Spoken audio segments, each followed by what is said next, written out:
Hello everyone, I'm here in a new video to show you a redstone elevator.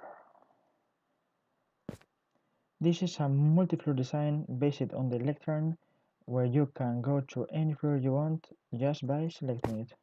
For example, we could go to the 7th floor, we press, wait until all the system processes the system, and then we go in and up. You can also go down, for example, 2nd floor.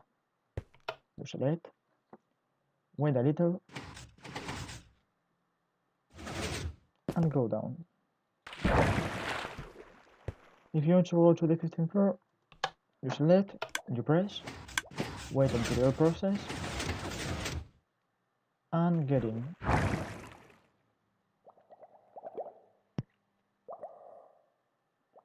Depending on the floor you are, it takes a little bit more to go down, or a little bit more, less.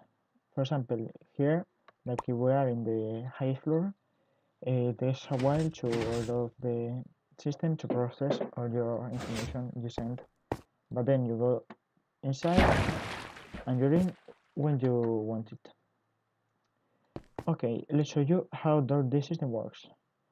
In the latest update, we got the Lectern, a dispositive to learn books, and it can output a redstone signal depending on the page you're reading.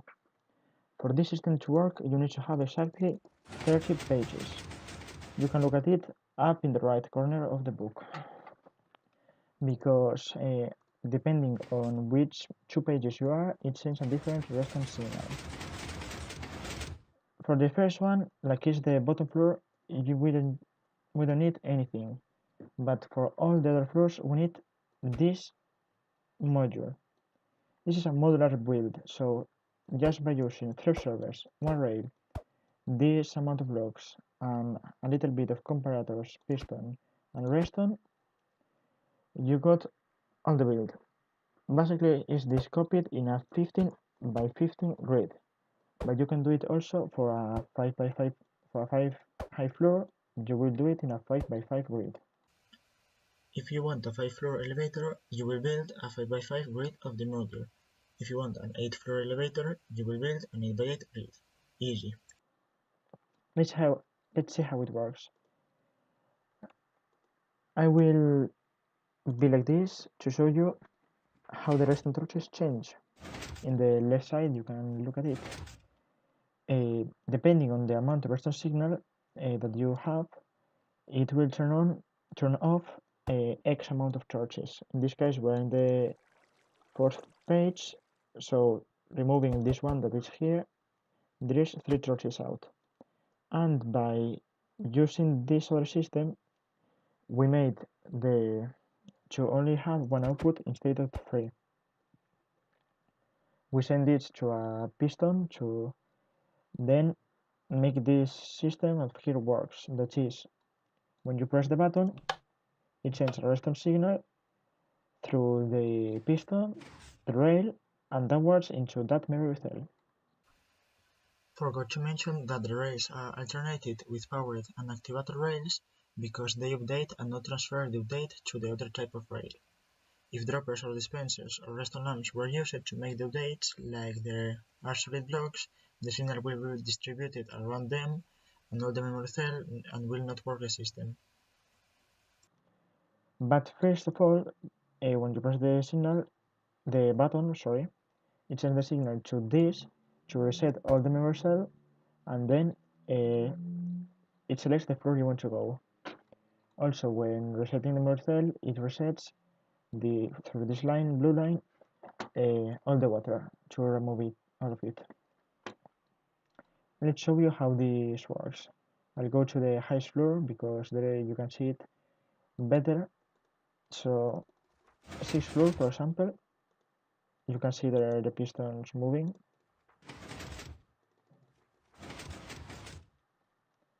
You press and you see there are redstone signal going down, and then in this side the other signal to the memory cell.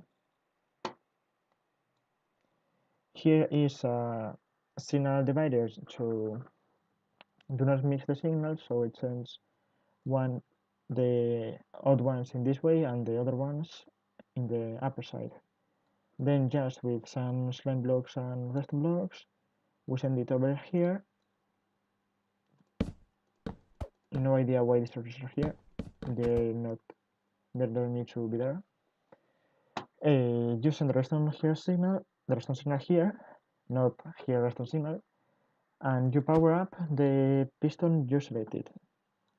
You also, depending on the floor you selected, you also have here these repeaters always pointing in that direction to make the system faster and not only release water in the floor you are, if not in most of them.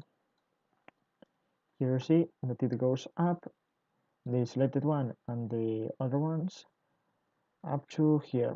This is the 9th floor, should be the, yeah, as you see, 9th floor.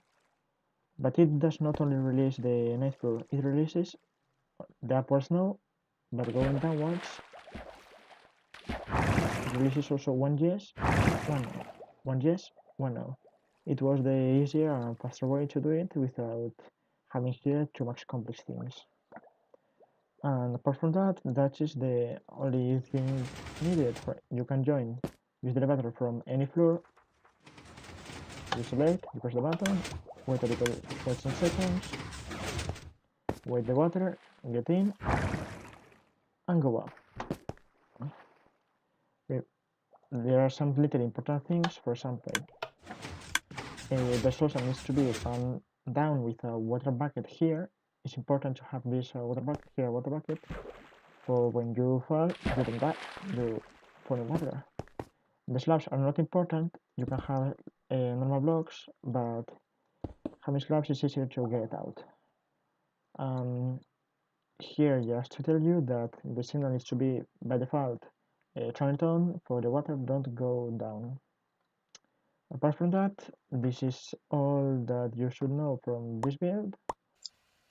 Except that in the blue redstone line where the pistons are, the slab that is there is important because of its transparent block, so it lets the redstone to go under it, but does not send the redstone signal downwards. And the max amount of floors is 15, because the redstone signal maximum strength is 15, but you can have any distance between the floors. For example, I made the floors 3 high between them, but you can make them 20 high or more if you want. You just need to add more observers where the memory cell system is, and more sticky pistons with slime or redstone blocks to send the signal to the water release higher. So thank you all for watching. Subscribe if you're new and you like my videos, and leave a like if you like this video in particular. Leave a comment of something if you need any help or something, and see ya.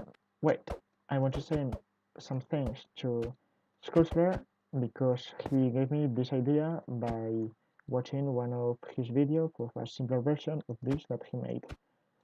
So now, just again, thanks for watching and see ya.